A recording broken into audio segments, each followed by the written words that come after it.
11 mars 2011. La catastrophe de Fukushima vient rappeler à l'Union européenne la fragilité des centrales nucléaires. L'UE compte alors pas loin de 150 centrales, dont 58 se trouvent en France. À l'époque, les situations divergent fortement selon les pays. En France, l'électricité est produite à 75% grâce au nucléaire, quand ce pourcentage n'est que de 4% aux Pays-Bas. Mais la catastrophe a choqué les opinions publiques qui vont de plus en plus se fermer au nucléaire. Bruxelles décide donc de réagir. Dans les semaines qui suivent la catastrophe, les centrales de l'UE, mais aussi de pays non membres comme la Norvège, l'Ukraine ou la Suisse, participent à une série de tests de résistance menés par le groupe des régulateurs européens dans le domaine de la sûreté nucléaire. Il rassemble un ensemble d'experts européens.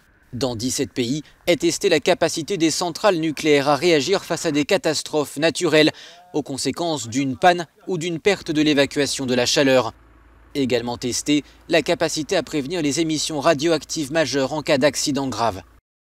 À l'issue de ces tests, des recommandations d'amélioration ont été faites et chaque régulateur national devait préparer un plan pour adapter les structures. Problème, 10 ans plus tard, selon Greenpeace, le compte n'y est pas. L'ONG se base sur l'étude d'une experte allemande qui a fait le bilan de ces 11 centrales nucléaires. Conclusion, la quasi-totalité des efforts des exploitants aurait été consacrée, selon cette étude, à faire barrage à la mise en œuvre du strict nécessaire pour éviter une catastrophe. La Commission européenne dit veiller à ce que ces adaptations soient faites et met en avant la directive adoptée en 2014.